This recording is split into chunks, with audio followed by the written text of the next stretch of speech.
1 year on from the anniversary of Australians categorically rejecting the voice and all the racial division inherent in it. But still the pity party for the Yes camps goes on. Now, it speaks volumes that Yes advocates are more obsessed with the No campaign, blaming them for their own failures, rather than moving on and accepting the will of the people and actually trying to engage to lift standards of living for Aboriginal people. One person who's doing just that, Senator Jacinta Nampijinpa Price, Shadow Minister for Indigenous Australians. I'm pleased to say she joins me now. Well, Senator, I want to get into some of the broader cultural implications of that vote, but 12 months on, what lessons did we learn from that result, and where are we in terms of meaningful policy to do something practical to close the gap?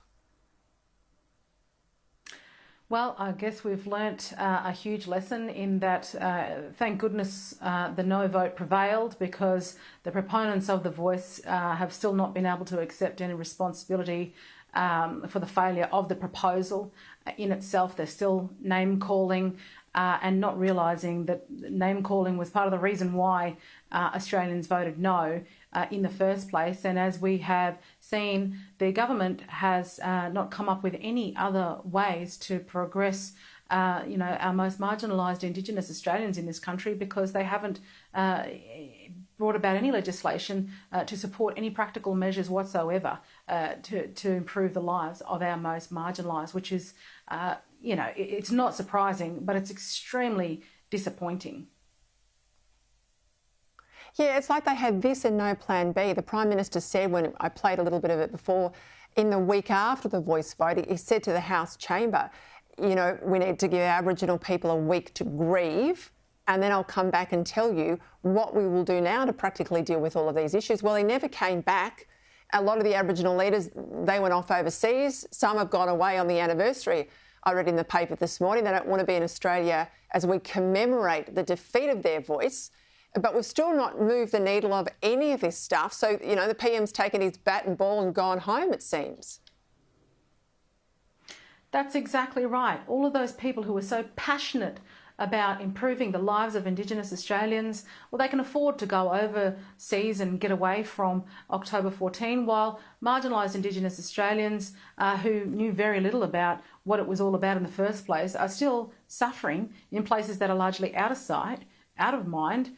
These kids still aren't getting the sort of education that they need. They're still exposed to domestic and family violence and sexual abuse. And it's like, okay, so they lost the referendum, and now they don't want to contribute toward improving the lives of the most marginalised in practical terms.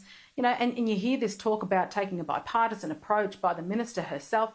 Minister, she needs to understand she has complete control. They have control of the Senate. If they want to do something and apply something practical, they have the power to do so.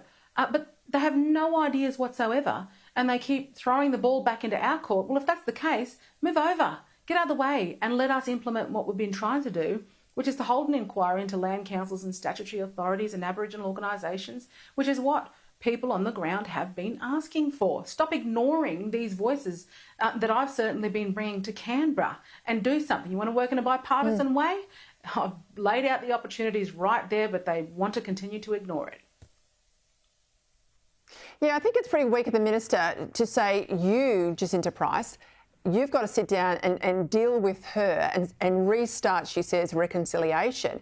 But I thought we all said when we voted last year that we don't believe there should be division in this country based on our skin colour. I think we're beyond reconciliation. I'd say we are reconciled. When we have so many women like you who are in the parliament, when we have so many Aboriginal leaders in the parliament, I think we're past reconciliation. We need the practical reforms. We all want to know where the money goes. I'll tell you, that's one thing that came out during the campaign. But all this posturing by urban elite Aborigines who are basically on a power trip along the eastern seaboard, and then nothing changing for the people you represent out in Alice Springs, I think that's what we're calling out of last year's result. That's what we're saying. Enough is enough.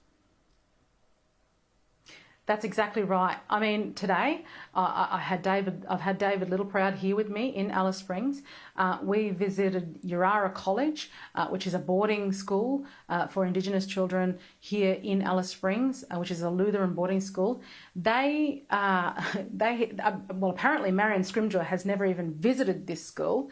But their facilities were built in the 1970s and are still the same. Apparently, Minister Jason Clare has visited there, but he's not been back since. They are desperate for upgrades.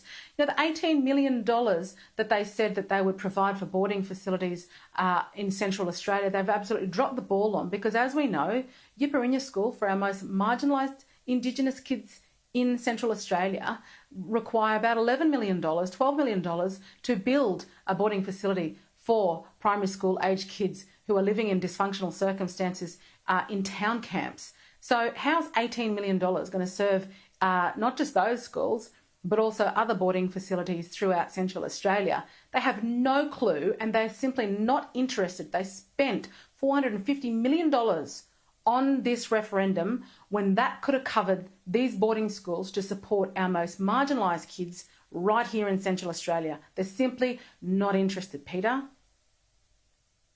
Keep up the fight. We know our First Nations ambassador likes the pointy end of the plane off to Switzerland and New York. I suspect he hasn't been to these boarding schools either. Thank you, Jacinta. This is your victory too. Congratulations on last year and more.